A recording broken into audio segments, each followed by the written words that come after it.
We have some people here who have created Peace on Earth zones in their communities. Vicki has signed up to create a Peace on Earth zone in the Twin Cities. We have people from Kalamazoo, from Louisville, and some people from Australia who are doing this. So we're going to be learning together how to do this. I don't have the map. I do have some strategies and an aspiration.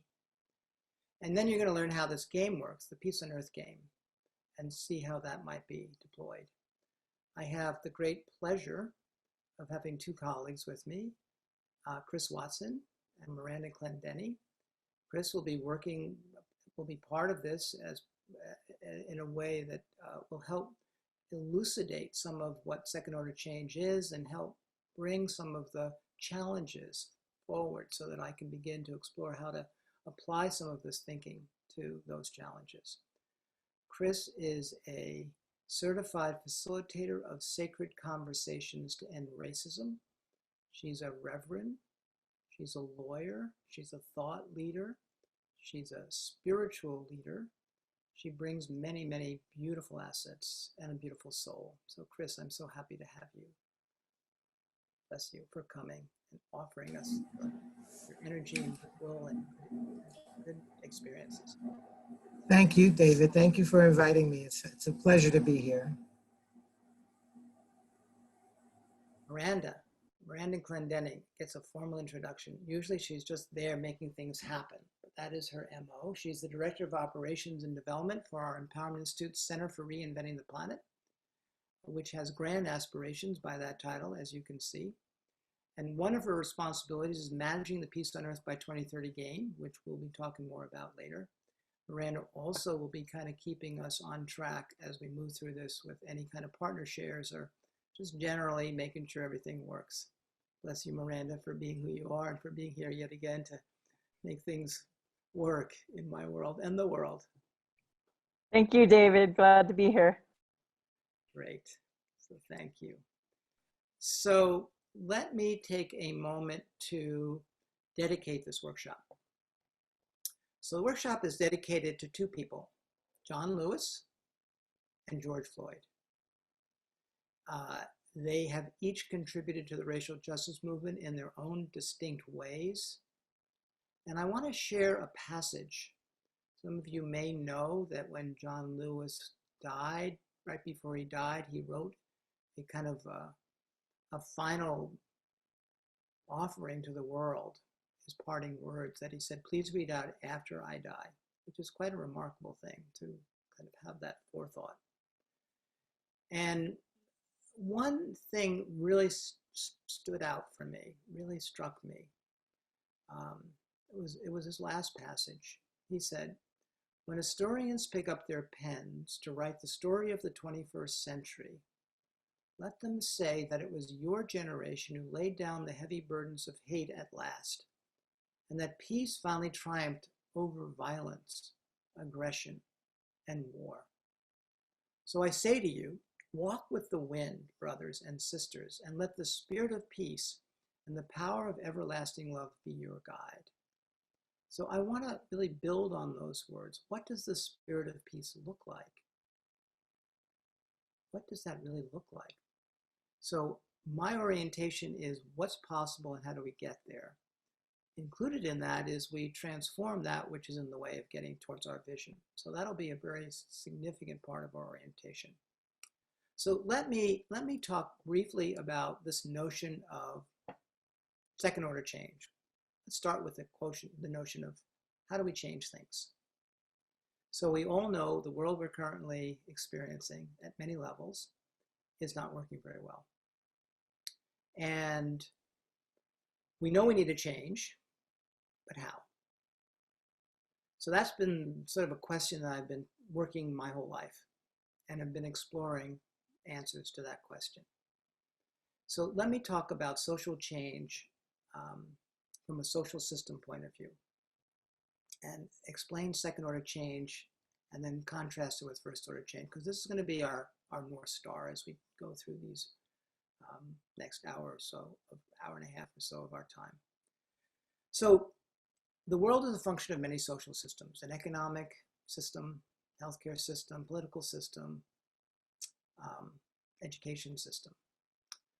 Those systems right now are deeply stressed for many different reasons. And when a system becomes deeply stressed, it tends to oscillate or perturbate. And when it does that, it becomes unmoored from that which keeps it in place. And when it becomes unmoored from that which keeps it in place, it starts to break down. Our political system is a poster child of such a system that is broken down. However, when a social system is unmoored and breaks down, it can also break through to a higher level of performance and social value, which is called second-order change. The book I wrote, Social Change 2.0, is how to create second-order change. The Peace on Earth by 2030 game is a second-order change intervention.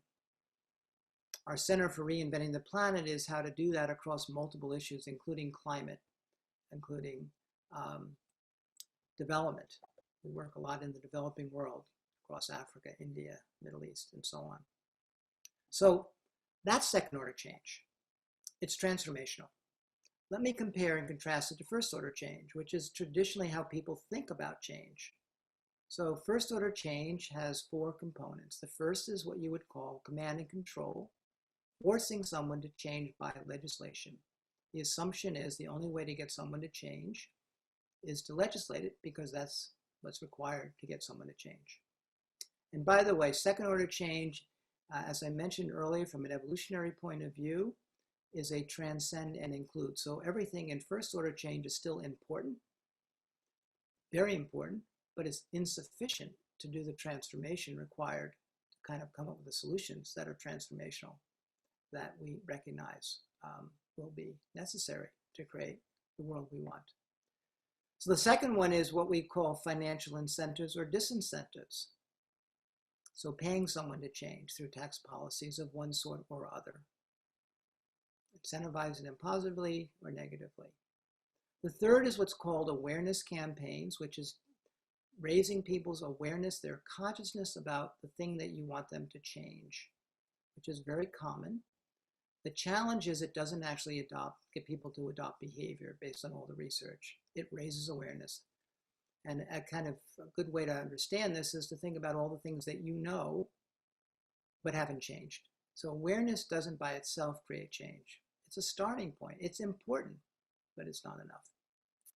And the fourth is what you would call social protest, which is kind of cajoling, shaming, all the things that protest does. Again, important, but not sufficient. And protest tends to focus on what you don't want versus what you do want.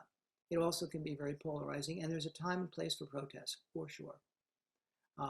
So there's an ecosystem of first-order change, all of which have value. But by itself, it's not getting the traction. So if you can't force someone to change, pay them to change, raise their awareness and hope they change, or protest as a way to get people to change, then what tends to happen in most movements, whether it's a racial justice movement or a climate movement or any other type of movement, democracy movement, is that people get very cynical, they get very deflated, they lose hope. I think in that video we talked about what happens when you lose hope. You become very in search of something that you can engage with. So, but there is another way if those aren't working, and that is to empower someone to want to change, And how do you empower someone to want to change? How cool is that if you can get someone to voluntarily change? You empower them to want to change by a compelling vision that pulls them, and a tool or a set of tools that enable them to achieve that vision. So for example, this is a bit of an aside, we do work in the inner city of Philadelphia around a program called Livable Neighborhood that's working explicitly in the populations where so much of this racial violence is taking place. And it's empowering people with a vision for their neighborhoods that can improve their quality of life and give them agency. It talks about creating a partnership between city and citizen. As an example, that's what a second-order change solution might look like around a specific kind of issue. What we're going to be looking at this evening is a more robust version of that, which is a Peace on Earth game where we learn these new behaviors that can be applied on a block or a neighborhood or any part of a community. More to be said about that. So that's second order change and the whole approach. What I'd like to do right now is take a few minutes to get to see who's here. We don't have time necessarily for everyone to introduce themselves, but I would love to invite people who are here to introduce themselves, their name, where they're from, and what they do, and what they would like from the workshop. So just briefly, so that I can get a feel for what you are wishing to get from this experience and what you're bringing to this experience, because we'll be building on this brain trust. So just raise your hand. I think the size is small enough that I can see you, I think, or Miranda can help call on you. Hi, I'm Peter Smith. I'm in Atlanta, and David Smith is my brother. And so I am new to the entire movement, and I am trying to learn. Beautiful, beautiful.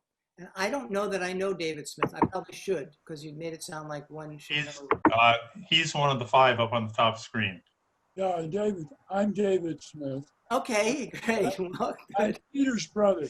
I'm listed as David Whitson because I got too long a title here and the Smith got cut off.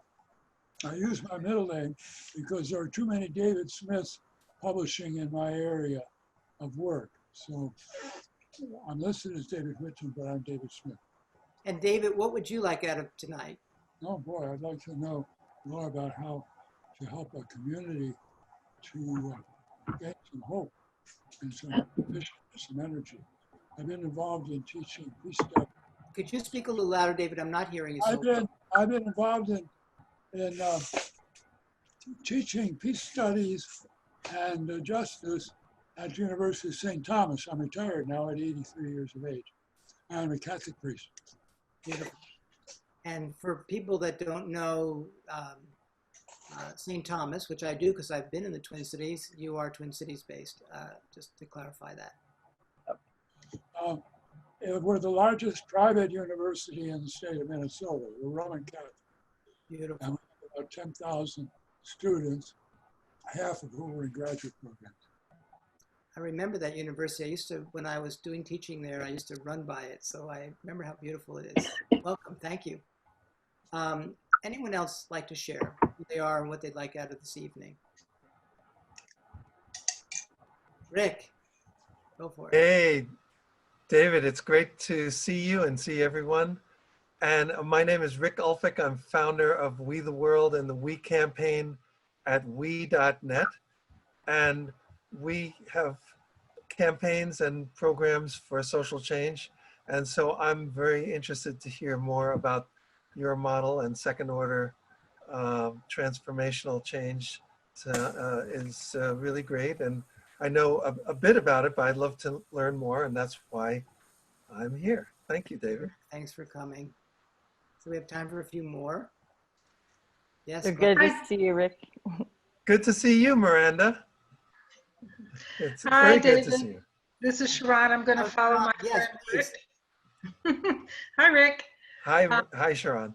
My name is Sharon Ria, and I am here in Scottsdale, Arizona, and had a wonderful conversation with you, David, and Rick on Monday. And I am the founder of a global movement called No Judgment, Just Love. And I'm very interested in transformational change and changing behaviors to dream that dream and see that vision happen. We are so blessed to have you and your beautiful energy. Thank Yes, you. Kate.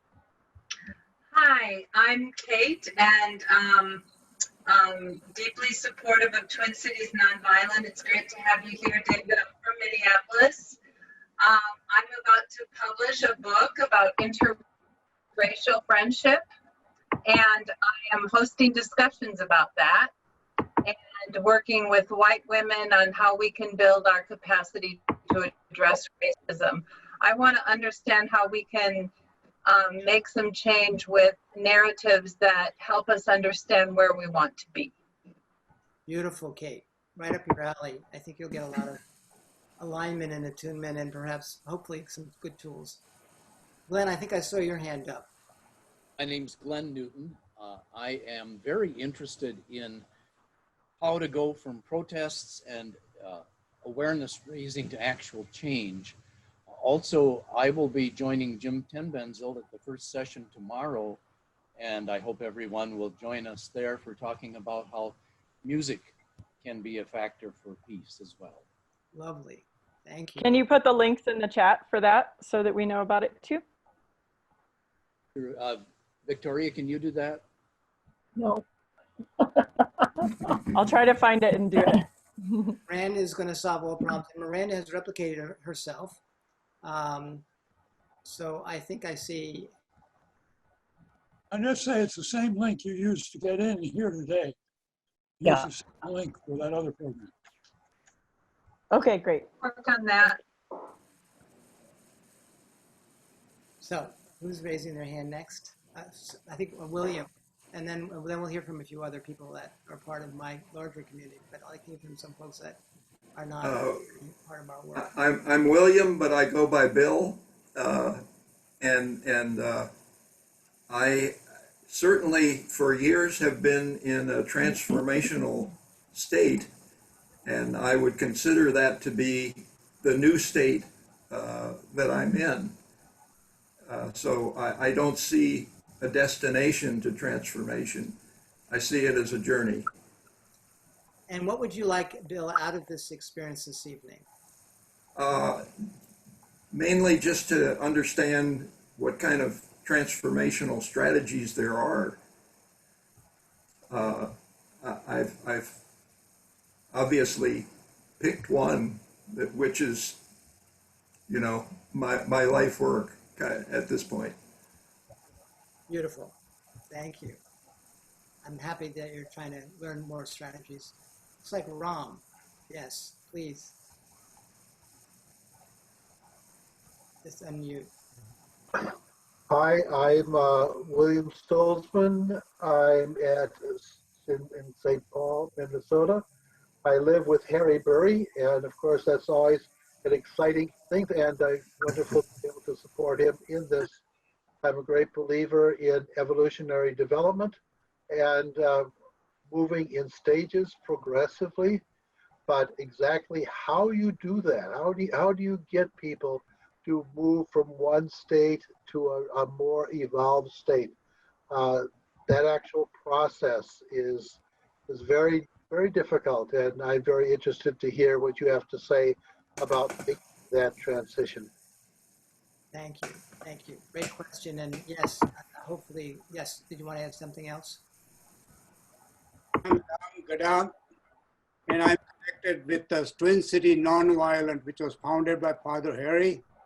And the last 2 years, I'm connected this 10 days program. I'm also Gandhian peace follower. So I think anything we can do nonviolent way, we are looking from you the way to do it in this country, to erase or eradicate the systemic violence from institutions. Beautiful. Beautiful. I thought you were who was speaking before, but I realized someone else was speaking, and I confirmed that it was your name. But thank you, Ron, for speaking. Jeff. Yeah, we'll do one more after Jeff, and then I'm going to move on because we actually have some things to cover. I'll do it in a New York minute, but I'm speaking from Eden Prairie, Minnesota. I was in the Peace Corps and before then in Alabama, the summer of '65, with the massive education program run by Tuskegee Institute. And I'm currently a member of the Social Justice and Peace Writers Group that meets in Minneapolis. Beautiful. Thank you. And what would you like out of this evening? About everything everyone else wants. Okay. We want to know how to make that transition. And I love your phrase, how do you want to make people do it peacefully? How do we go beyond, you know, writing books and doing TV shows and protesting? Well said. Thank you. I think Gerard from Australia was trying to talk. All right, Gerard, I'll give you last word because you're from Australia. You definitely get special priority. Thank you. Yeah, thanks, Miranda and David. Again, been on a bit of a journey with you guys for a few months now, so it's another layer of the onion, so to speak, and another bit of knowledge hopefully to be downloaded. So yeah, I'm just excited about this. It all fits in over here in Australia. We for our community growth and that, for people coming in. Miranda mentioned quite early in the journey about the need for people to be able to dispute resolution within their communities.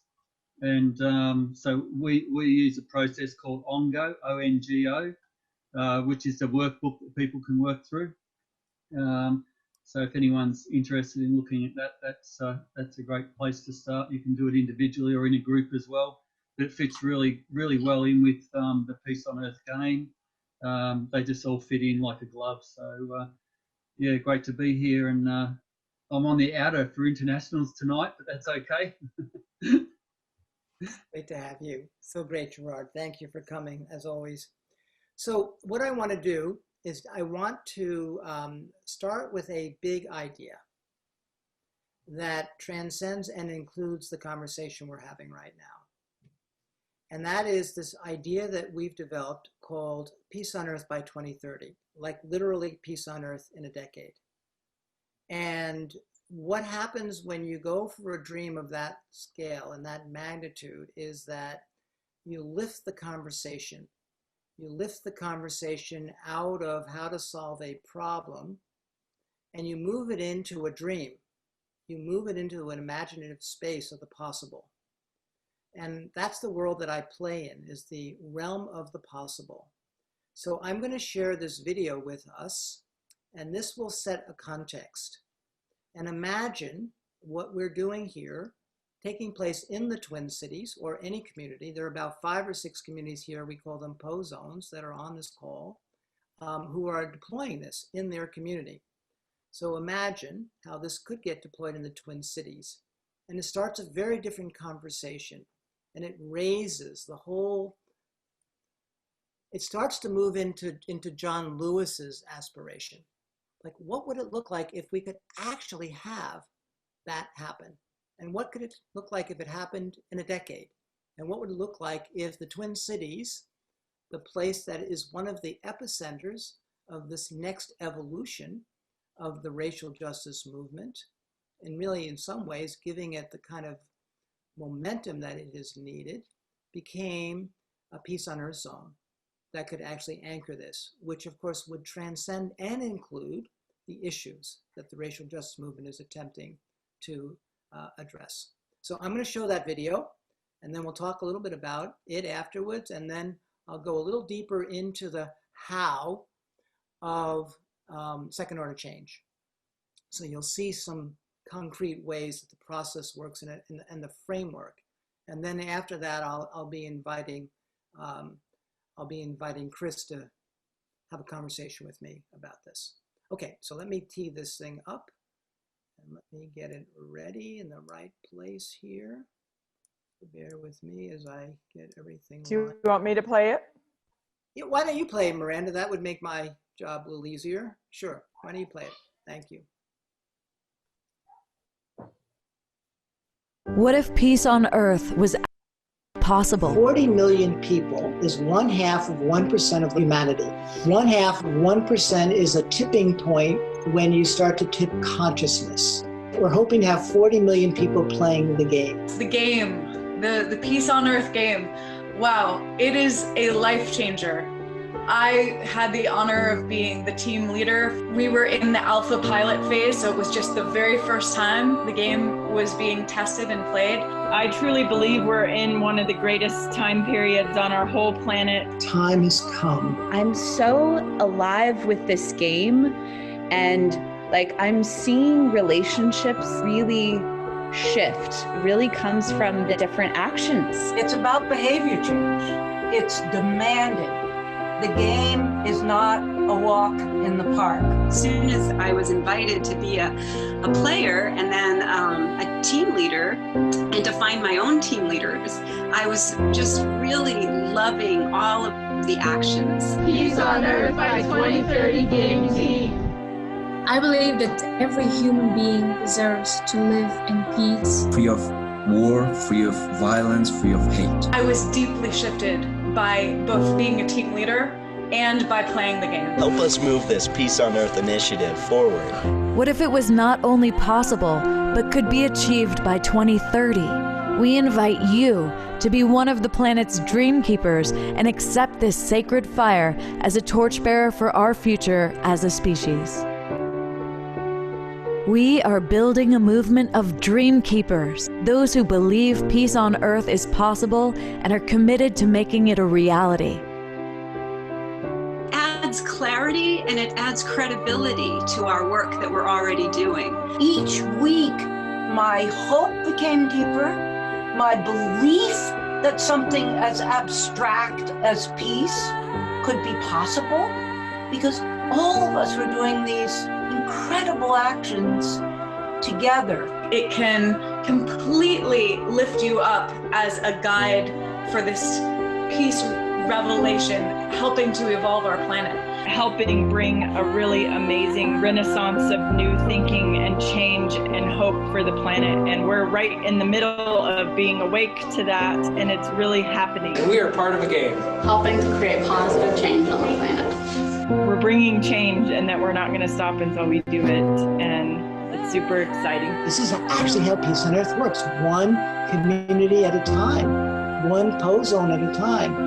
And the eternal flame idea, which came out of the experience of the Earth, and when we were passing the fire around the world, there were these eternal flames created, lots of them. And during the first Earth run, they carried the torch of peace around the planet. And there's so many stories and testimonials of how when people saw the flame, they were just in awe or brought into this mythical space of imagining peace on the planet already. And there's still a flame going at the site of Buddha's birthplace and multiple other eternal flames going around the planet from when the Earth run happened. Everywhere that there's a Peace on Earth zone that happens, we're encouraging every zone to light an eternal flame somewhere in their region, their city, their town, or wherever they're claiming as their Peace on Earth zone. But what we want to do is start to create eternal flames in all these communities. It's peace sanctuaries and pilgrimage sites. Most of us in Afghanistan, we have lost our childhood, with shootings, with explosions. We are working to build peace. I am thinking of a world, I'm closing my eyes, imagining and visualizing, a world which everyone is happy, no more killings, where peace is everywhere. I believe that every human being, we are all equal, and I believe that every human being deserves a better life than this. The peace game is getting done through the racial justice training, making it multiracial, and it goes across the country, goes across the world. Then there would be deep friendships developing. But now is the time. This is the time to embrace the shift that God has provided us. So we've had a lot of excitement in our community, even youth that are playing, that this is giving them hope. Hope to help with climate change, helping with curing hunger in our community, working on some big greenhouse projects here. We've worked really hard on creating a new website that just went live as well, too, where you can learn all about the game. Watch Peace on Earth happen in 1 decade. So the game works at 2 levels, behaviorally and consciousness-wise. What if enough people playing a game could tip the world into this reality? These 7 actions are designed as a global game that will take place between 2020 and 2030. Each player within each action participates on their growing edge, no further than they can go. However, they have to stretch. They have to get out of their comfort zone. Everyone on our team had these beautiful miracles happening every day. The personal experience of playing the game is deeply moving, but then there's this collective experience within your 5 to 8 people that you're playing with, where you can come back and just see, oh my goodness, 5 to 8 people can truly start to shift a huge area around us. I think just the 8 people on our team made a huge wave of peace. The game is about collaboration on the most beautiful levels. Love is at the core of this game. I feel such a higher frequency. At this critical time, when we are becoming more and more divided, this game serves as deep medicine to heal that which separates us. Of course I want to play the game. Of course I want to be a part of that. Of course I want to. The end game is that you get initiated as a dream keeper when you've done all 7 actions. Our team is all over the world. The game offers an opportunity for every single human to awaken to the understanding that we are all prophets. That is so beautiful. The kids get it. I really believe that our little town here is a prototype of what's possible for our world. I'm really glad that I played the game. The frequency was raised again. This is peace on earth. This is what we're here for. This is what we came here to experience. If you feel the call to be a team leader, know that you can handle it and you will have the support of your team. Your life is the game. You just show up in your life in this other way. You're befriending the people that you might have just passed by on the street. What if it was actually possible? Peace on earth is possible by 2030, if you're willing to believe it. I hope you'll join. I'll carry the torch. Will you?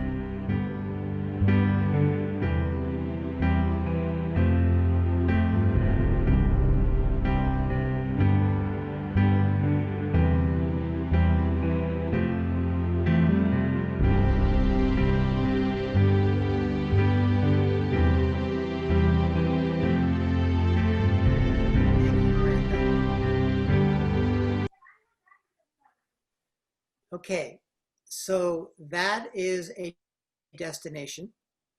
That is a large destination that represents the notion of evolutionary change. So it transcends and it includes.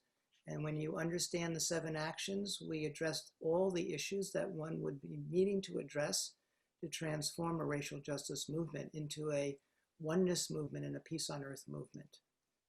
Again, that would include and transcend. So that's the context. That's where we're aiming. So imagine that game taking root in the Twin Cities. I'm not going to go into the details of this yet. I want to unpack a little bit more, and then we'll have lots of time for questions and comments and how to deploy this as a strategy, and also how to understand the larger second order change strategy. This is a second order change strategy, and it's an empowerment intervention. So let me spend a moment now walking you through the empowerment framework embedded in the game, the empowerment framework embedded in second order change, and then the second order change strategy itself and how all that works. And then we'll go from there. So I will share my screen, and then I will take you on this ride. Can everyone see my screen okay? Yes, okay. So for 40 years, my wife and I have spent our lives learning about this notion called empowerment. And in fact, for 10 of those years, we would do this training called the Empowerment Workshop in the Twin Cities, which is where I ended up discovering so many beautiful souls and spending a lot of time understanding the culture of the Twin Cities. So I do have a feel for it because many people have been in this training program. So let me explain the notion of empowerment from the perspective that we've gained over these 40 years as a research place and as a incubator for strategies around empowerment. We became one of the people in the world who've really built a lot of knowledge because we've had to apply it in so many different dimensions. So let me speak to the model and then the methodology so you understand it. So the first and principal notion of this is the shift from pathology to vision. This is foundational to what I want to propose as a way forward for the social justice movement. So anytime there is a need for change around any issue, and I've been involved in most of the issues over the course of the last 40 or 50 years on the planet, the starting point is we see what we don't want and we want to fix it. We want to change it. The focus is on pathology. And we define our solutions by the pathology. So what we don't want tends to be the focus rather than what we do want. So the orientation of this empowerment framework is to shift from focusing on what we don't want and how to fix it to what we do want and how to create it. So one is vision oriented which has a pull. It pulls us because the vision moves us toward a new possibility. And the other is pathology oriented, which does not pull us because we get stuck often in the whole problem and the whole energetic of the issue. So that's the starting point for this empowerment framework. It's a fundamental element. What you saw in the Peace on Earth game was the shift from pathology. There was no description of the problem. There was a pull into the vision. And as a result, we have people all over the world now wanting to be part of that. The second part of this model is we call the shift from static to organic growth. So static is there's a place to be and we're either there or we're not. So racial justice defined as a place. We now don't have this. We have this. It tends to be a static place.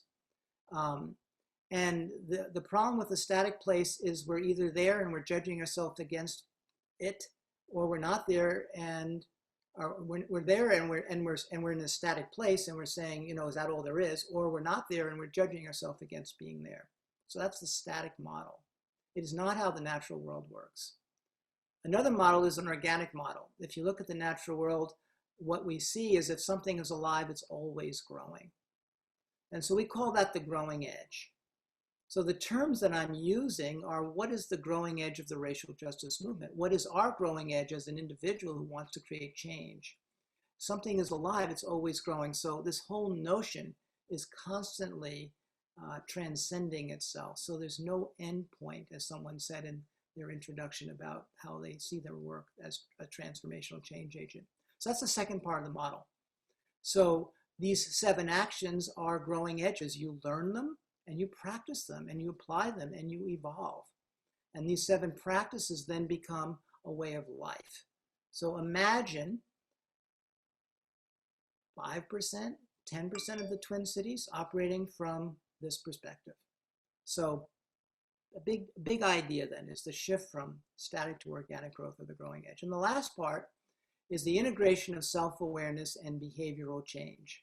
As I mentioned in first order change, one of the solutions is self-awareness. In our world, we call that the booby prize, because now you know exactly why something is the way it is, but you don't know how to change it by itself. So self-awareness is not enough. It's important. You have to know where we are around an issue, but then you have to move it into behavioral change. How do you actually get people to adopt the behaviors that you want to see changed in the world? Until you understand behavioral change, then all our strategies are really just wishful thinking, because my definition of a second order change solution is behavioral change at scale. So think about the behaviors that we would want to see adopted in the Twin Cities at scale, and that's the definition of success. That's what Opposone aspires to do. So that's the model. Let me now explain the methodology. It really asks 4 questions. So where am I now? So where are we now around the racial justice movement in the Twin Cities or in the country? Where are we now around any particular social justice movement? It increases your knowledge so you can determine what is desired. It's hard to move into what we want until we know where we are. What works, what doesn't work, what opportunities there are, what challenges we face. Then we move into vision, where people usually go after they do the awareness is they go into trying to come up with a solution. So often, where am I now is a description of a problem, and then they try to solve the problem by coming up with a solution. Some people call that gap analysis. But what's missing from that is there's no vision that pulls you. There's just the problem. So when you move into the vision, what tends to happen is you now have a pull in the system. What is it we would like it to look like? The beloved community. I'm just looking at some of the language that John Lewis described because he so beautifully captured, he said, let the spirit of peace and the power of everlasting love be your guide. So that's his vision. That's the pull that he put in the system. That was why his speech had such power for people. What do we need to change to get there? Yes, all great, well and good. We've got a vision that so inspires us, a possibility, but what about? And this is where the yes, buts come in. Yes, but. And then we have to work with the buts. And we have to identify them not as truth, but as belief systems that have been accepted by individuals, and that can be transformed once we understand the limiting beliefs. So we learn about limiting beliefs and we learn how to transform them. And then we articulate our next step as a growing edge. So that's the process that we use. That's what we would call the process of empowerment. So again, I'm giving you a lot to take in. We'll spend time unpacking it, but I want to do one more piece before I end this part of my journey with you. I want to talk a little bit about not there yet. Yeah, I want to talk about yeah, here I am. Sorry. Are you seeing the slide now? This new slide? Yes. Okay. So I want to talk about the 5 components of the game, Peace on Earth game, from the point of view of social change 2.0 or second order change. It has 5 components, the framework of social change 2.0 or second order change. The first is to empower. We call these superpowers. To transform, to innovate, unify, and mobilize. Those are the 5 ways that we move change forward. Empower, we just spent time on. We answer the questions. Whom do you wish to empower to do what, by when? We'll be doing an exercise where I'll be inviting you to answer those questions. So in our game, we want to empower humanity to create peace on Earth by 2030. That is our meta aspiration. So all of humanity, including everyone in the Twin Cities, since you're part of humanity, and all of the ways that we divide ourselves to create peace on Earth by 2030.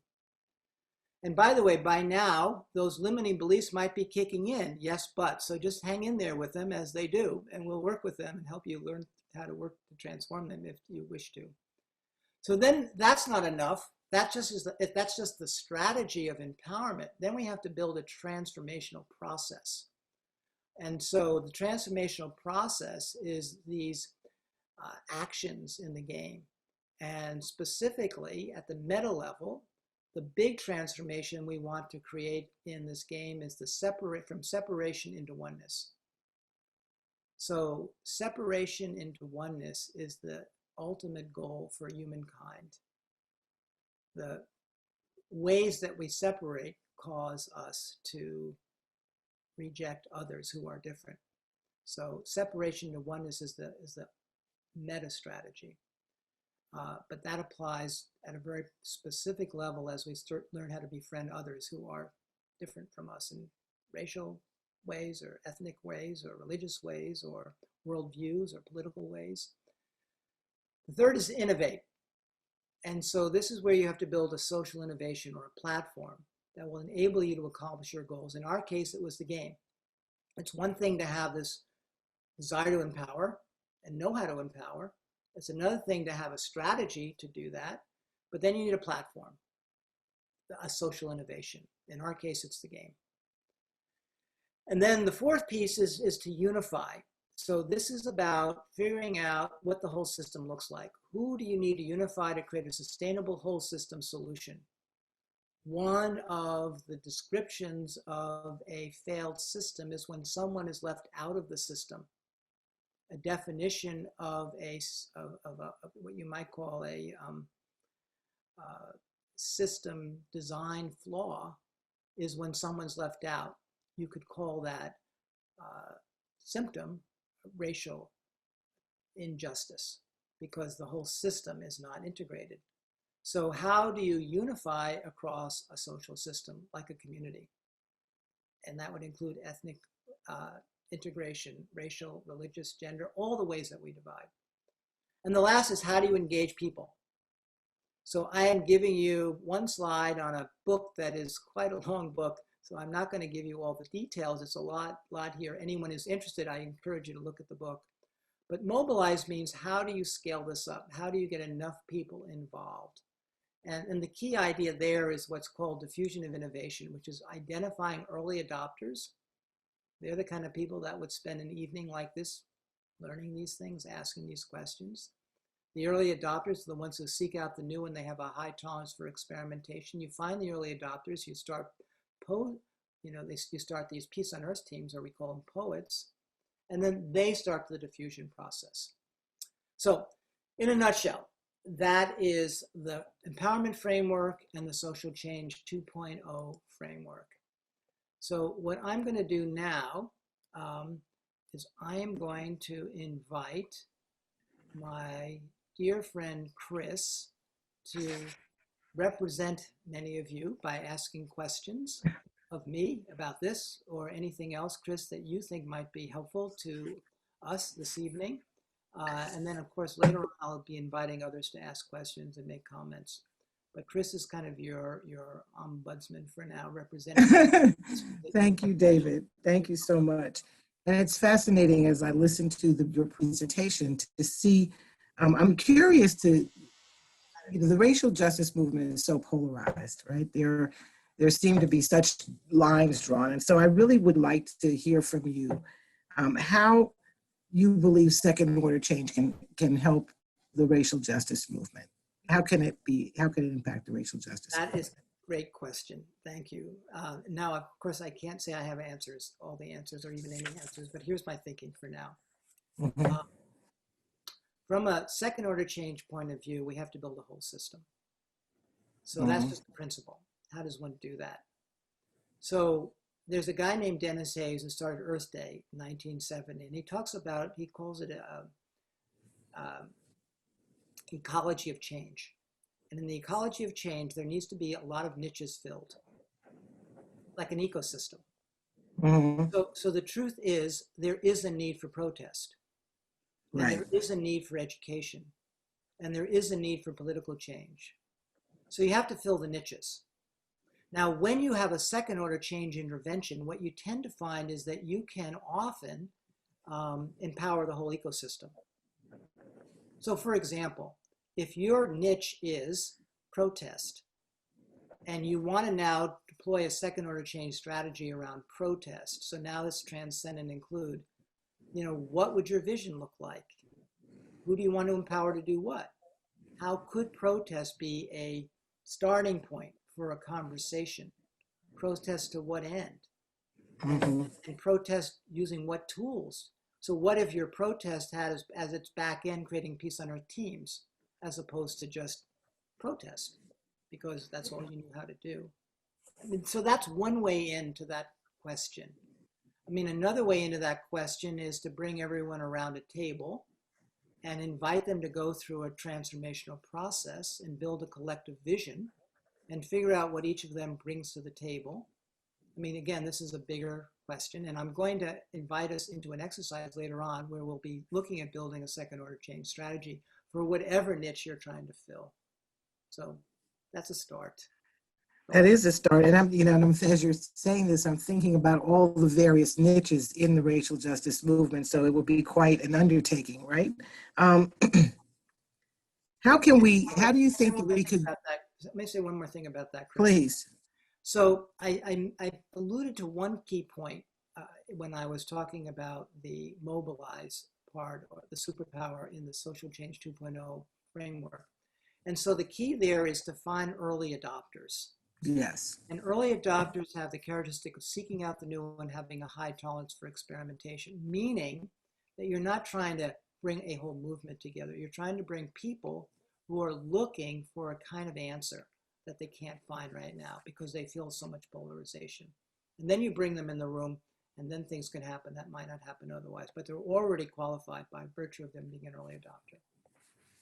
And that's excellent, because what happens, and what I'm finding in the work that I do around training, creating groups to journey with learning about racial justice and starting them on this journey, is that they don't really know where to go after they've learned all this information. When they find out that race is actually just a socio-political construct, that it's not a real thing, but racism is very real. They're like, oh, well, how do I get this information out to people?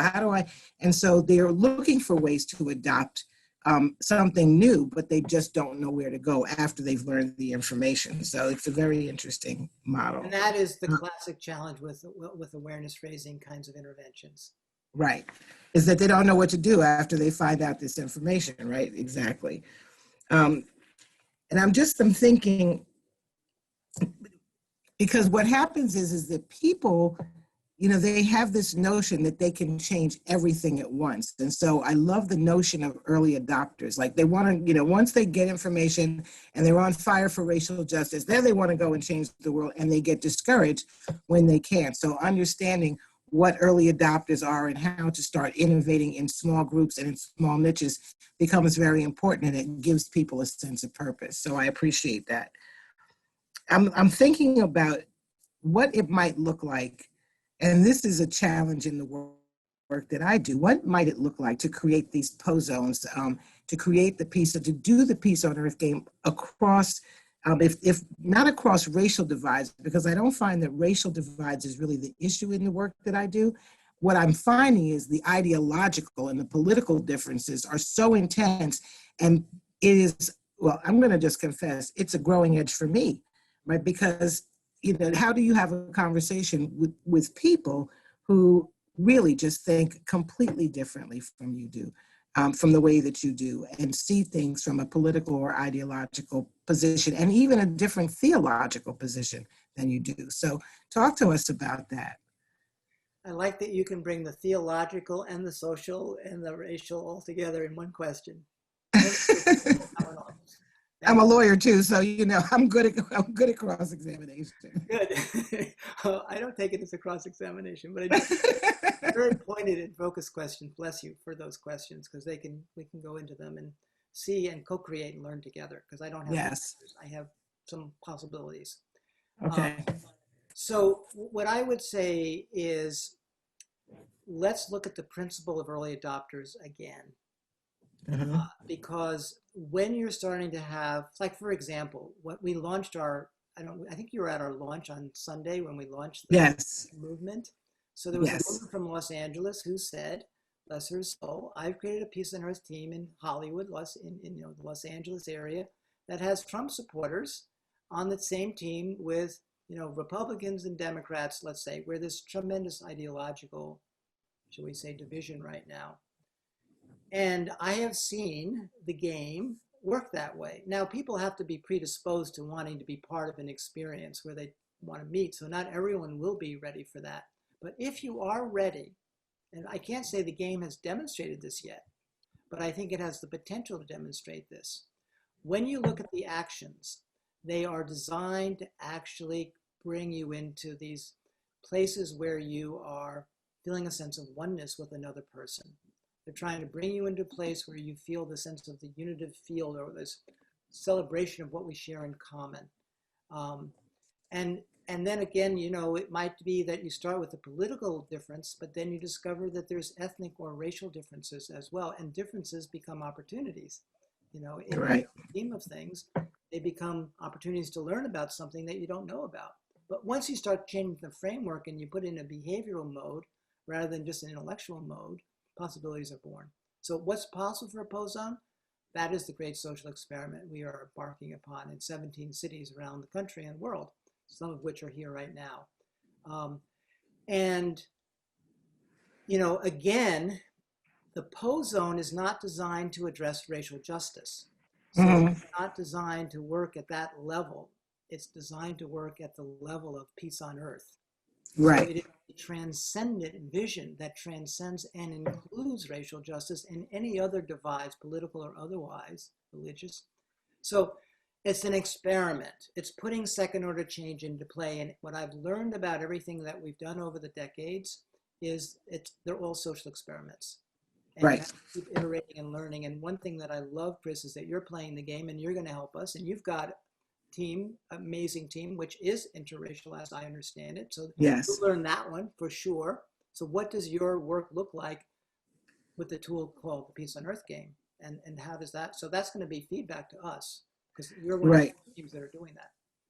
And the what will be interesting is if I can put together a team of people that cross theological and ideological and politically ideological lines. But we're interracial, yes, but we are also all on the same page politically and theologically, I think. So it's going to Well, be maybe interesting you to don't want it, maybe this term growing edge, you don't want to go over the growing edge. It's like just work on a few things at one time. one thing at a time. Right. Because I mean, we can tackle everything at one time, but that may take us a little too far. Right, right. So to tell me how you think the 7 actions will help to accelerate the healing and transformation needed in America around the issue of race. Well, the starting point is that these actions came out of our experience in the first Earth Run. So let me build the background story. So for 86 days, we passed the torch of peace around the world. And wherever the torch of peace went, all wars stopped and the world was united as one. Why? What happened? How did that happen? I mean, it was kind of you call it a miracle. And these were in war zones. I mean, way beyond racial divides. You know, these were people killing each other. And right now, as you know, the game is being played in Afghanistan, which is a war zone. So some intense places.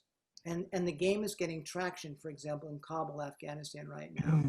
So let me explain the 7 actions, and then we can see how they're designed so they can help. And each of them is a strategy. They're powerful because they're coherent. There's enough different types of actions that it works on different levels with people.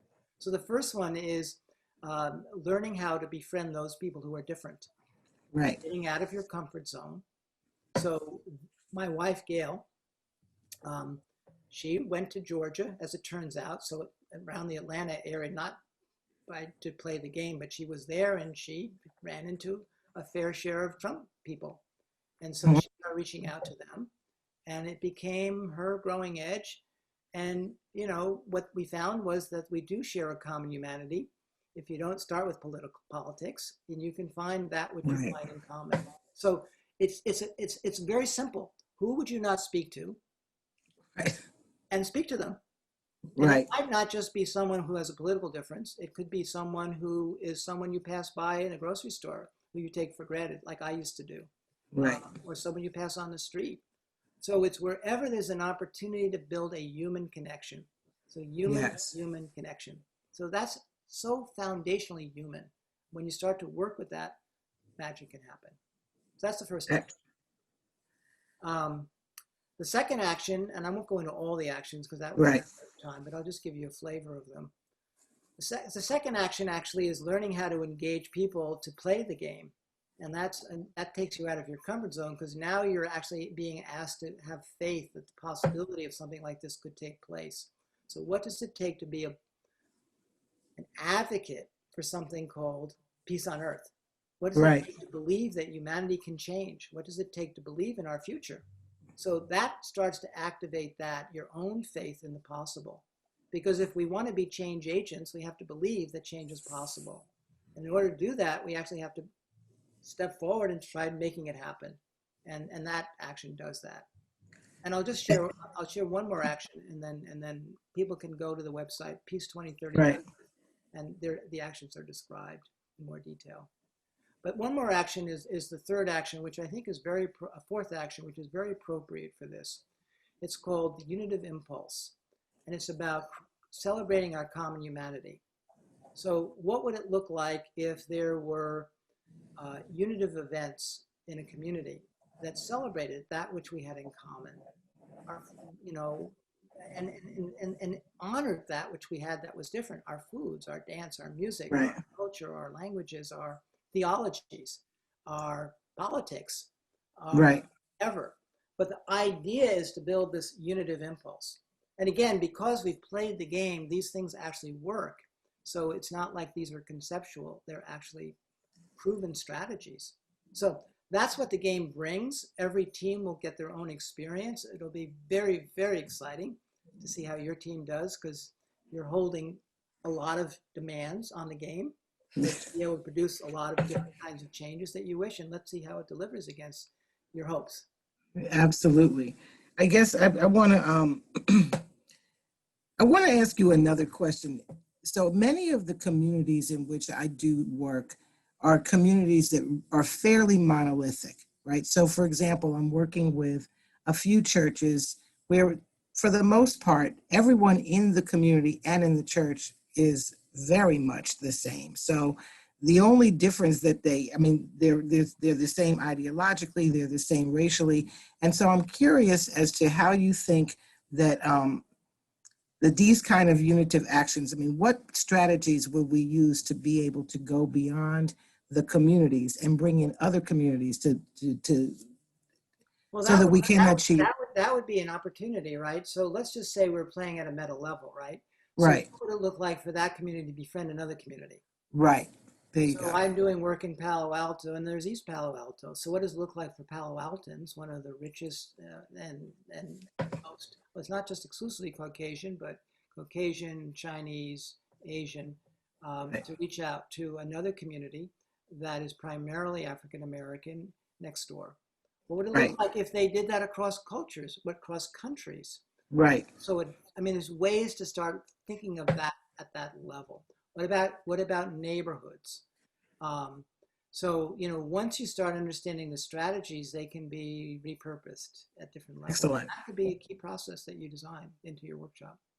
Excellent. Now, as an expert in social change, tell me, what have you learned about social movements that we can bring into the racial justice moment, into this moment, because we are at a pivotal moment.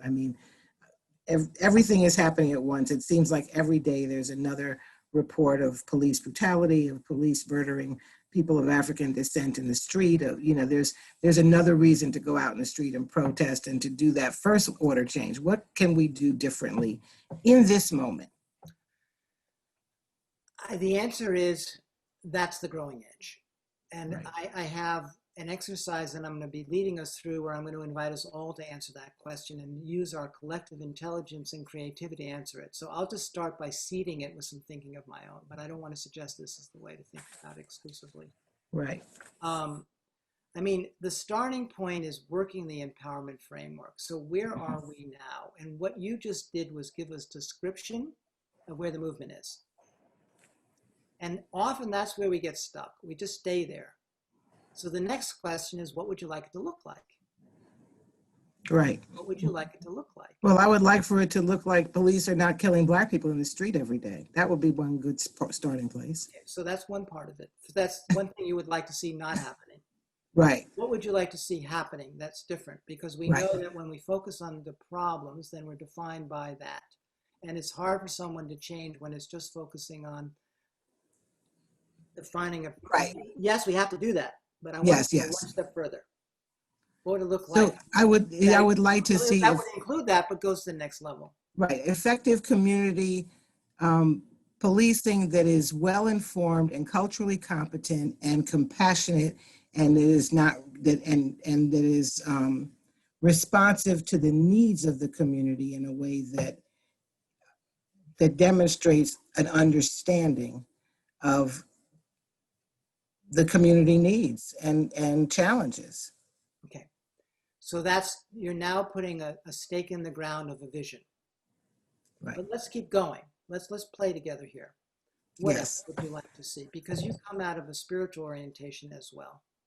So talk to me about the spiritual vision that you hold for what this could look like. If it could be any way you wanted it, don't be limited to just resolving the issue that is currently right on the agenda, which we have to do, but go further. Because the more compelling the vision, the more easily you're going to get people to go there. Remember, well, I would, right. So from a larger standpoint, from a bigger vision standpoint, I would like to see real understanding between human beings and an understanding that we really are all one, that there is no difference between us, that the differences that are perceived are superficial at best, and that we are all God's creation, and that we are called upon to honor the God in each of us. That's what I would like to ultimately. That's the big vision. Yeah. And that we're a part of a beloved community that brings unique gifts, that we all bring unique gifts to it. So when you share that vision, I can just speak for myself, but I'm assuming others will feel the same.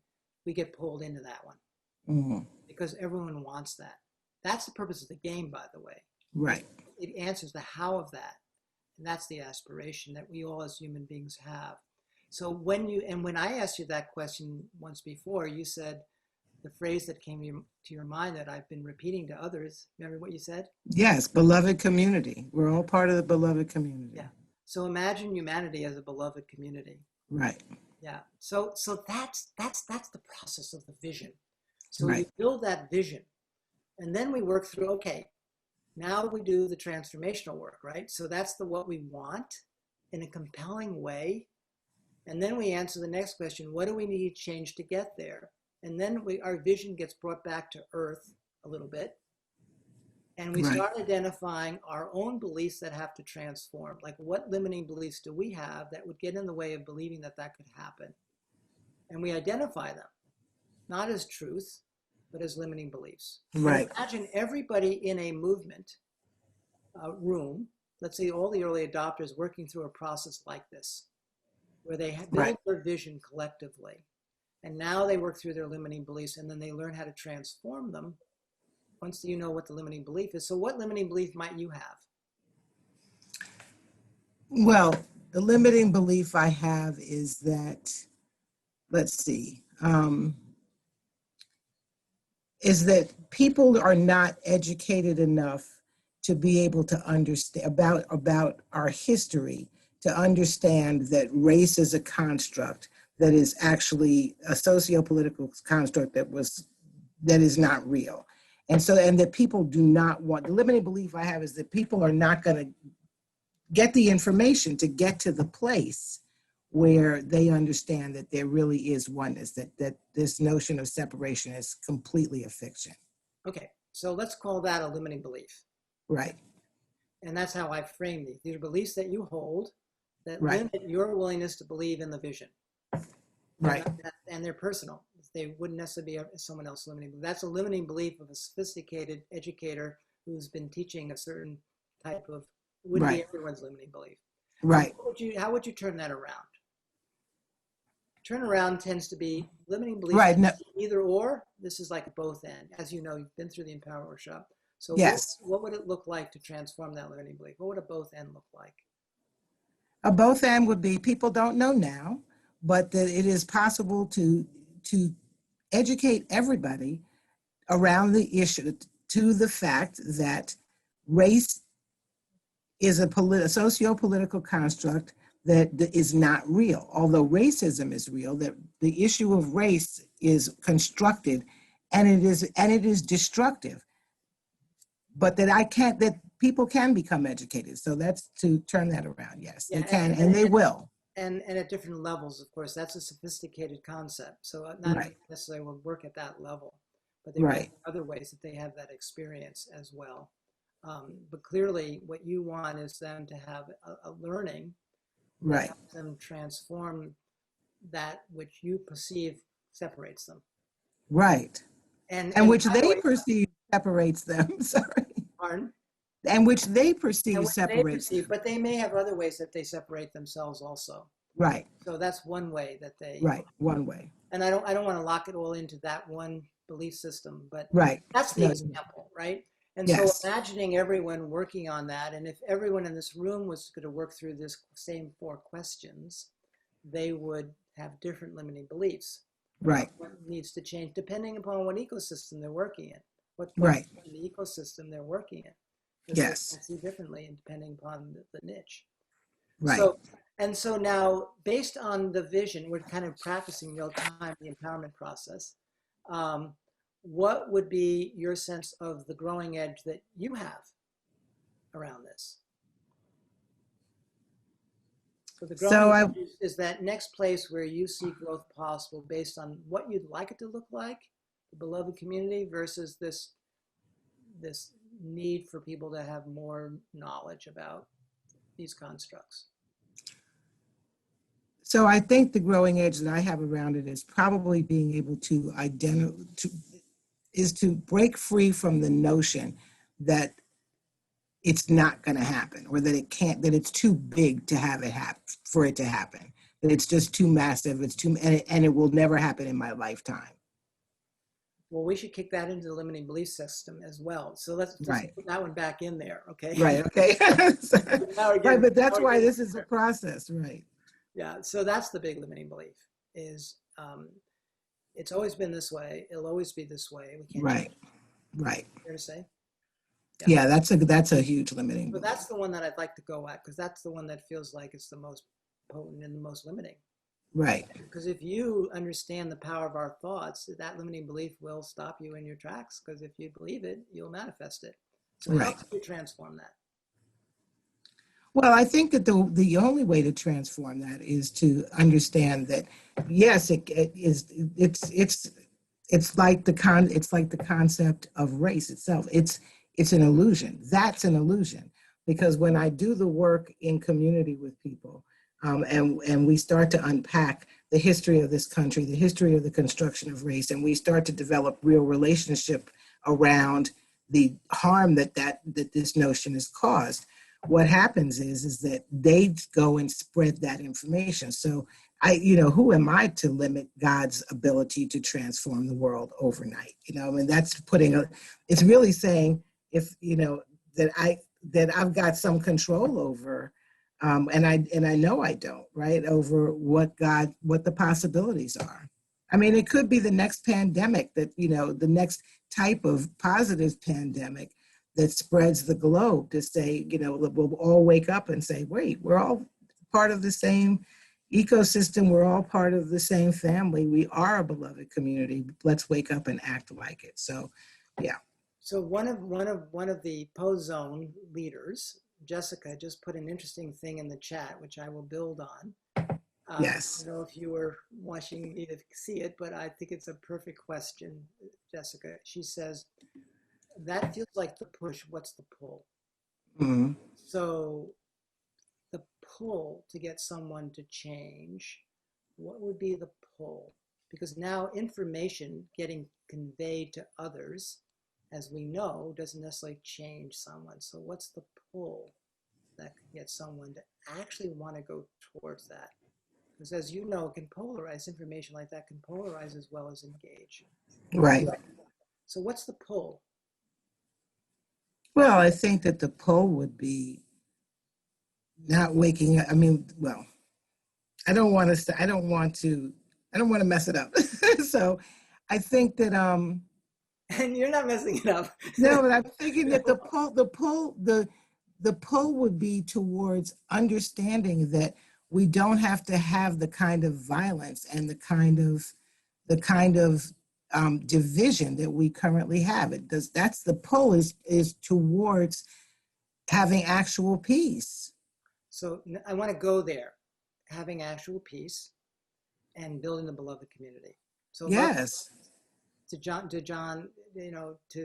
this beautiful John Lewis quote. I'm going to repeat it because he's given us the clue right here. He said in his last sentence, his last words before he left planet Earth, he said, so I say to you, walk with the wind, brothers and sisters, and let the spirit of peace and the power of everlasting love be your guide. Right. So that is the pull. Right. That pull is put in place, which, by the way, is architected into the game. So you'll see how that pull works. Yes. So when your people leave the workshop, if one of their tools is the game and they can deploy it, and people maybe even in the training can become a team, then you can do your own R&D on how does that pull work. Now, they also are more empowered in that they actually have knowledge and they have a tool and they have a vision. Right. So this is the kind of constructing of the design that we need to work with. So I'm going to pause us there. Okay, great. Let us digest. Thank you, David. Thank you for working through that with me and for taking my questions. Bless you, Chris. I'm so grateful that you're here and so grateful you're asking such pointed and very demanding and important questions. So what I want to do now, because I feel like you were asking questions, and fortunately, Jessica made sure that we got a good point of how to get you into the pull mode versus the push mode. Thank you, Jessica, being my wonderful person from Melbourne, Australia. I want to give us an exercise now. And I want to give us a chance now to do some of our own work around this. So let me tee up some questions. And in fact, I was going to go into strategy, and I'll give you the strategy questions, but I think I would rather get more personal. So Miranda, would you be kind enough to put the strategy questions in the chat so people have the benefit of those questions? Because I feel like it's going to be over the growing edge right now. Hold on a second. Let me just give me a moment to pause here. Yeah, this is a very high level strategy question. It feels like we're better off operating where Chris just took us. So we'll give you these 5 questions, which I invite you to use when you're designing your strategy. But rather right now, I'd like to just make it more personal, sort of a more personal empowerment rather than social change 2.0. And know that you've got the 5 questions that I was going to ask you if we were building a strategy together. And Miranda will put it in the chat. And you also have access to my book, Social Change 2.0. So those will give you a lot of that how. But let's ground it for now with the same questions that I asked Chris. So the first question that I'll ask you to work with is, where are you now in your relationship to the racial justice movement? Where are you now in relationship to the racial justice movement? I don't know much about it. I'm in the middle of it. I'm doing this strategy or that strategy. Where are you now? So just take a moment, answer that first question in the way I just worked with Chris. Do you want people to post it in the chat, their answers? No, just to keep it on your own for now. Yeah. Okay.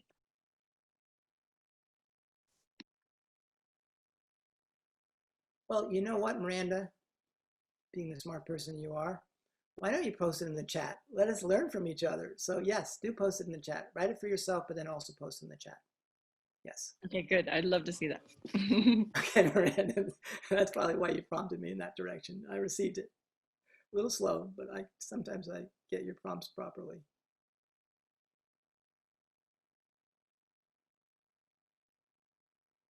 So write that down and then write it into the chat.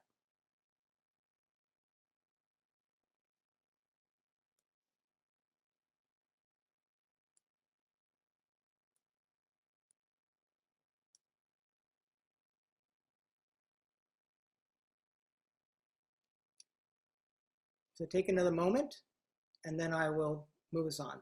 Second question. So that's the awareness. Where are we now? Where do we want to go? Where do I want to go? So what's my vision? What I'd like it to look like for my participation in the racial justice movement, or for my next level of engagement in the racial justice movement?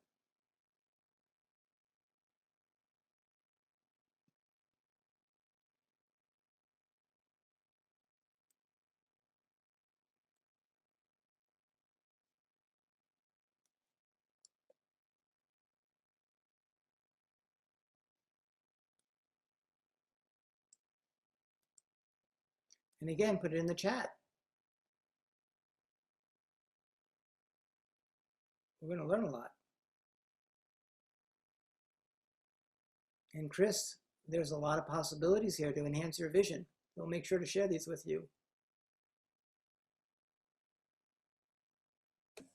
Please do, David. Thank you. You're welcome.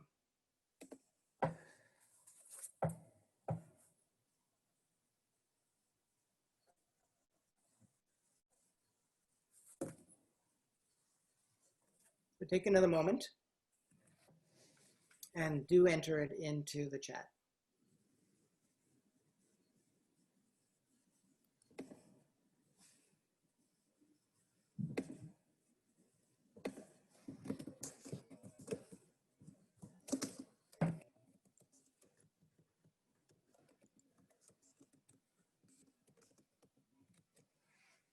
Will you restate the question exactly so I can copy it down too? I didn't write it yet. What would you like it to look like? What's your vision for your next how you would like it. I'm trying to remember how exactly I stated it. So the question ultimately is, what do you want it to look like for yourself? What's your vision for your next part of your journey in the racial justice movement? What's your vision look like?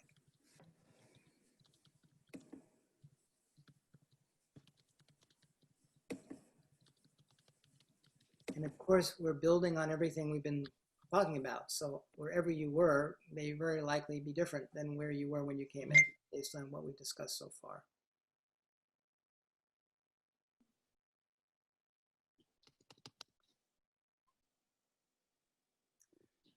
Okay, so write it in, please. Third question, what do I need to transform inside of me? What beliefs do I need to transform in terms of my own belief systems to make that happen? So what are the limiting beliefs that I hold? So to be very precise, what limiting beliefs do I hold? What yes buts do I have? And how would I transform them? Yes buts tend to be either or. And as Chris demonstrated, a transformation tends to be both and. Yes, this is true and this is true. So what are my limiting beliefs that I have in moving that vision forward, and how would I transform those limiting beliefs? What new beliefs would I wish to bring forward to transform them?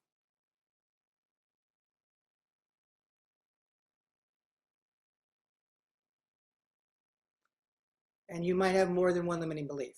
So more likely than not, we have many. As Chris demonstrated very easily, and if we peeled more, there'd be more, I suspect, for Chris. But just get to the one that's really most top of mind, that most might stop you, because the idea of a limiting belief is, it's not just a limiting belief, but if you can't transform that limiting belief, your vision will never go anywhere, because you'll be stopped by yourself. Or you'll act without conviction, because you really don't believe it's possible. And then you're in what we call the good fight, which doesn't change the game.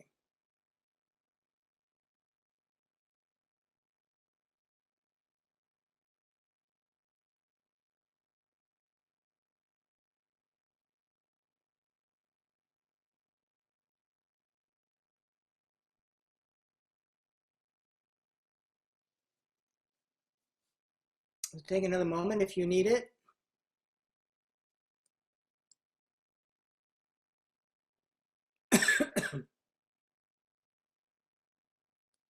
And then the next question, the last question, is what is my next growing edge? So based on where I'd like to go, based on where I am now, and where I'd like to go, and what I need to transform to move my vision forward so I can believe it's possible. Sometimes we have to modify our vision because it's too far out for us.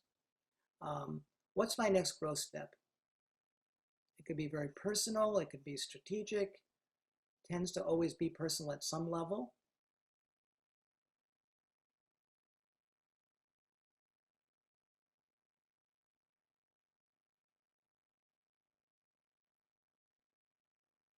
Call that the growing edge. And then once you've identified the growing edge, state it as an intention of what you would like it to look like. And also create a visual image to go with it. That anchors it. So state it as an intention of what you would like it to look like, moving it forward. And state it and create a visual image that goes with it, that gives you the emotional anchor for it.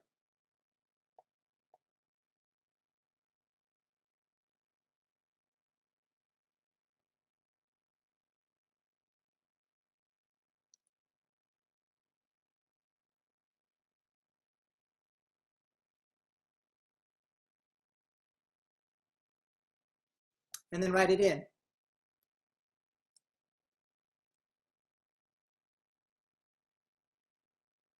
And a good intention starts to be stated in the positive and in the present tense. I am, I have, as opposed to the future tense. Otherwise, it always stays in the future.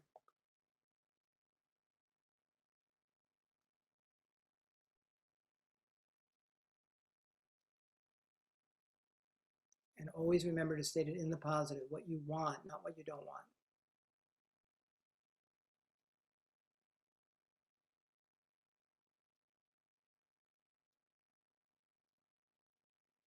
And if you put your I in front of it, instead of just, describing it generically, I am finding ways to collaborate with others, or I am collaborating with this organization, or I am, whatever, integrating this new knowledge into my workshop so that it becomes built on an empowerment framework, or whatever, or I'm integrating the game into my workshop, or I'm integrating the game into my strategy, because you now have a tool.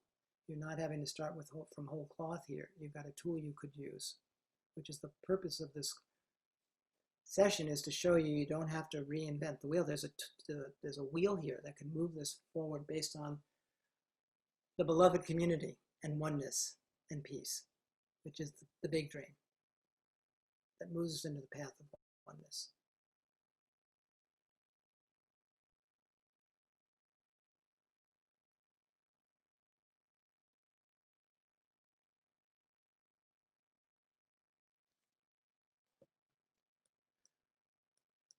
So take another moment if you need it. Anyone need more? Excuse me. Anyone need more time? You good? Okay. So I'd like to take a moment now to invite some people to share where they are, where they want to go, what they want to change to get there, what they need to change, and their growing edge. So we have time for a few people to share those, the work you just did. Anyone feel inspired to share? You just look around and see who I haven't called on yet to make sure there's an opportunity for anyone, and then I can always call on someone who has been here before. Harry, wonderful. Harry, a pleasure to have you here. Thank you for coming. And thank you for the beautiful work you're doing. I am contributing to the beloved community by being outgoing, friendly, helpful, grateful, and determined. Beautiful. And Harry, can you back us up a few steps and tell us where you are, what the issue is that you're working on, what the vision was that you had, what limiting beliefs you were transforming, and then ultimately, I think that last statement was your intention. Did I understand correctly that was your intention? Well, yes, I'm the founder of Twin Cities Nonviolence, so it's the beloved community is the Twin Cities being free from violence. Beautiful. Loving one another, caring about one another. So let me ask you the question. So where are you now in the Twin Cities nonviolence movement? I mean, you're starting at the level of you or about the movement? Which level are you working at? Well, we have a steering team of about 12 members. And then we have about 60 organizations that are contributing in some way to the well-being of the Twin Cities. And we call them our partners. Wonderful. Then we have another group that is our supporters, and they contribute money that we need for insurance and venues and the like. And then we have people who are standing in solidarity with us, like the gentleman in Australia or Pakistan or North Korea, people outside of the Twin Cities who believe in what we're doing and stand with us and pray with us and care about us. Beautiful. And we care about them. So where you are now, that's the description of your current community. And so your vision, where would you like it to go? Well, my vision is that whenever there is conflict, that we would come together and stand between the warring forces and protect them both. Nice. Nice. So that's the vision of Twin Cities Nonviolent. And so what do you need to change to get there? So what limiting beliefs might you have and or people in your community have about moving that vision forward? We need to model the very behavior that we're seeking to create. As Gandhi said, be the change you want to see in the world. So what limiting beliefs might you need yourself and or members of your community needing to transform? So let's say they're not modeling. And so the limiting belief might be, if I would put words into your mouth, we need to better model it for us to be good role models to others. I mean, is that a fair statement of limiting belief? I don't want to state it for you, but I want to identify what might be a limiting belief. Well, we need to model the behavior of truly working closely together, trusting one another, believing in one another, and obviously caring about one another. Right. So that's how you want to that would be the transformation. The limiting belief is we are not, but that's how you would like it to be. Is that fair to say? Yeah. And so the growing edge for your movement, Twin Cities Nonviolent, would be what?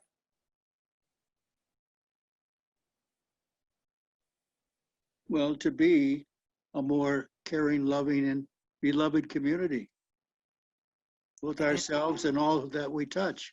So the beloved community, yes. And is there a growing edge around how to get people to adopt the behaviors that you'd like to see represented in that community? I mean, that feels like the behavioral change piece is now how to get people to adopt those, let's call them quote unquote, beloved community behaviors. Do you have a strategy for that? Where are you in being able to get those behaviors adopted? Because I think your vision is profound. Well, I think we need to assume that we don't have the truth, that we're always in the process of discovering. So we're not trying to convince people that we're right and they're wrong. We're into discovering how we can all be right or have the truth. And secondly, we need to assume that there's good and bad in everything, and so we want to put our energy into what is really good and enhance it. So not focus on problems, but focus on what is good and make it better. And then third, to do what Mother Teresa said, if you have no peace, it's because we don't realize we belong to each other. And so we need to, more than ever, understand, appreciate, and live our oneness.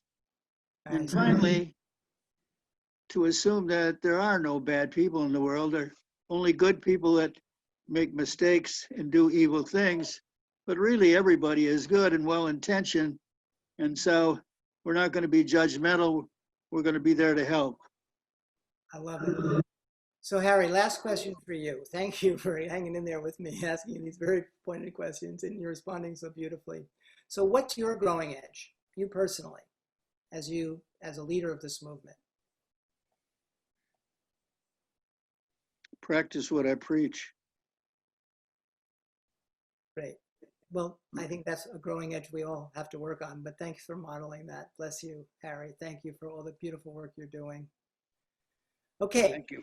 So we have time for one more person, whatever brave soul might be willing to volunteer to work us through their questions. Again, perfect world, I'd love to have people from the Twin Cities, since we're dedicating this to the Twin Cities, have first dibs if they wish to share their growing edge work with us that they just did. And then if not, we'll see who else might wish to share. But I want to give our fullest support to the Twin Cities for organizing this conference and for the beautiful work you're doing. I can talk with you. I'm listed as David Whitson. Yes, please, David. Thank you.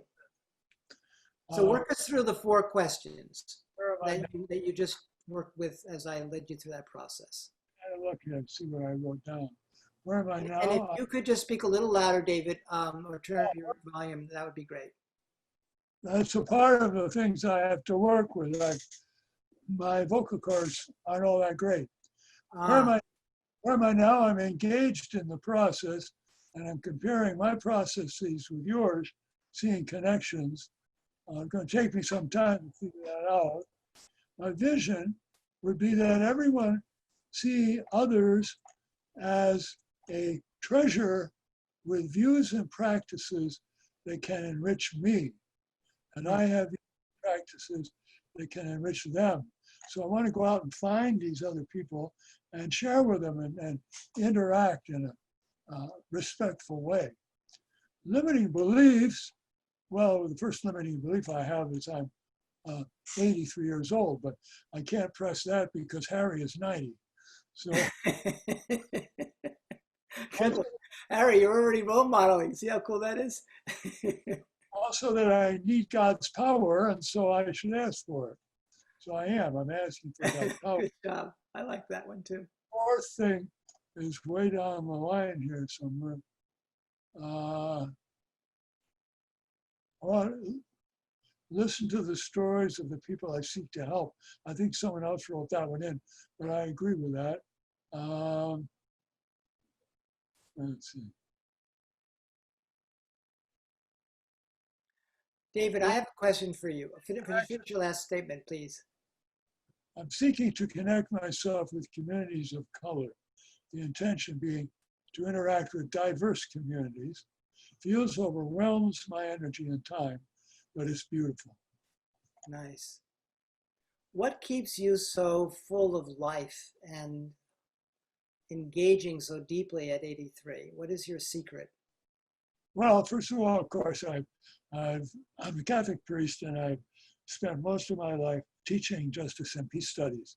So this is right in the area that I'm fascinated by.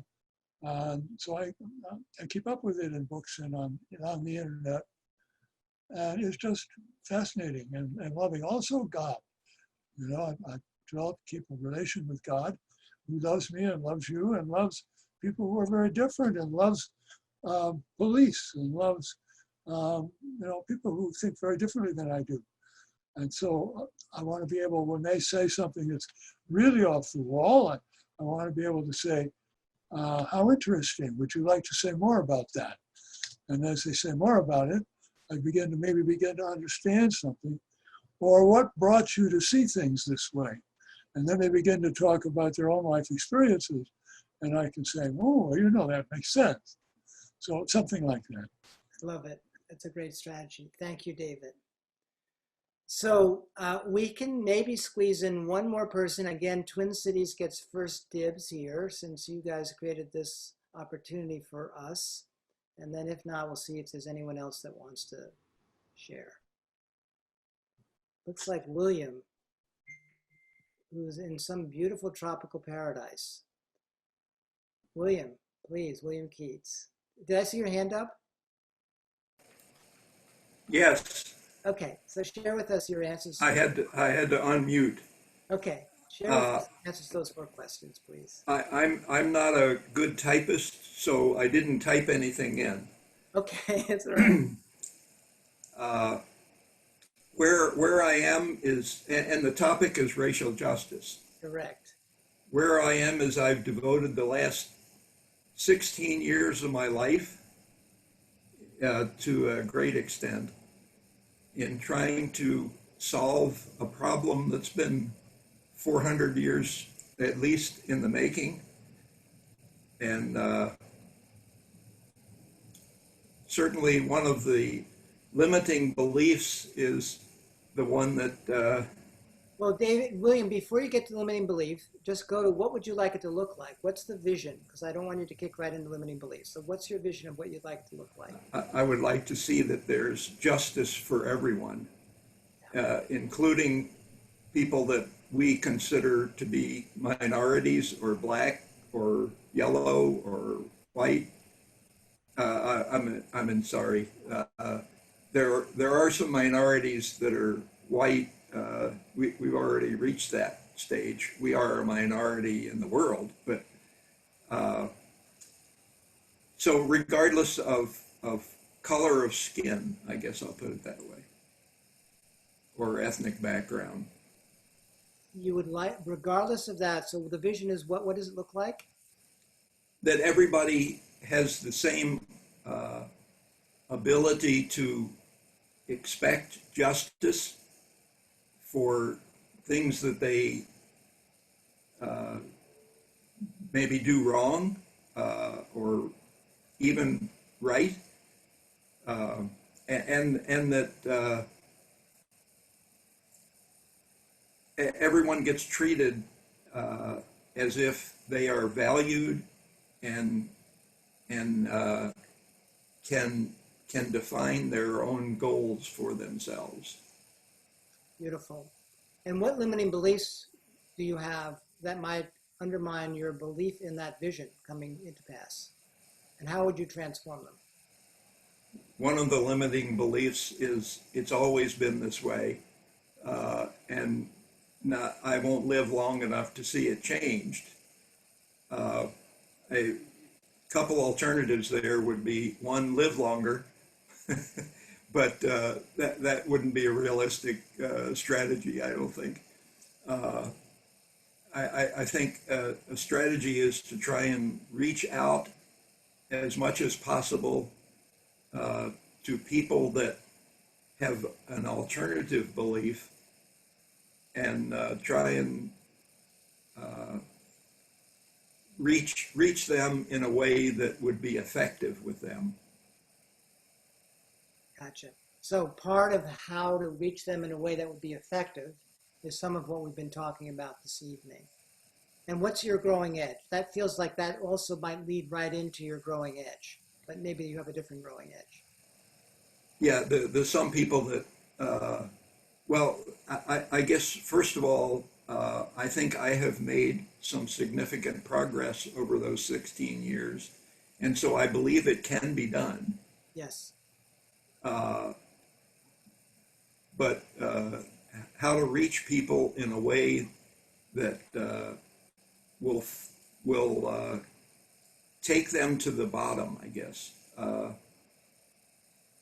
My first wife passed of early onset Alzheimer's, and I was about as low as you could get. And I had the opportunity to go to Africa, and I saw that race wasn't an issue in Africa. In the part of Kenya that we went to, it was like everybody looks like you do. So I was the one that stood out, as he doesn't look like the rest of us. So I got a very different view of what race can do to people or for people.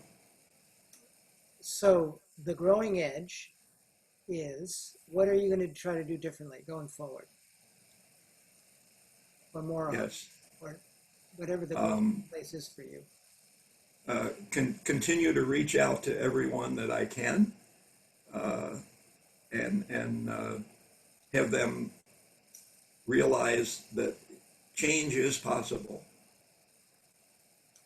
I love that last line, help them realize change is possible, because the biggest limiting belief that we've been hearing is that it's not. And if we believe it's not, then it isn't going to happen. So I know what I have done in my life. I used to think that, when the dogs were, I'm old enough to have lived through the civil rights movement and seen the dogs attacking people on the street. And I'd say, well, if they weren't out there demonstrating, so they deserve it. So I've come from that position quite a long way to where it's the most important thing in my life. beautiful, beautiful way. Thank you for that. So I have a question for you, Miranda. Did you say we have to stop at 10 o'clock or 9 o'clock? Yes, we have to stop at that time sharp, and Vicky needs a few minutes at the end too to give her message. Okay. We're almost there. Okay. So then that means, my friends, no more comments for now. We have captured them in the chat. So I think if you watch this video, you have access to the chat. Miranda, for our purposes, please capture that so we get the benefit of learning. So let me bring closure on our time, which we could have probably used many, many more, at least another hour, but we don't. So we will get the full advantage of what time we did have. So I want to just end with a few thoughts. The first thought is there is an answer to many of these what do we do next things, and that is learn about the game and practice it. The game is designed. Bruce is the exact same age as Marty? Say that again? Bruce is the same age as Marty? Yeah. So can you mute folks, Miranda, or ask people to mute? Can you all mute yourself? Because someone was talking in the background. Thank you.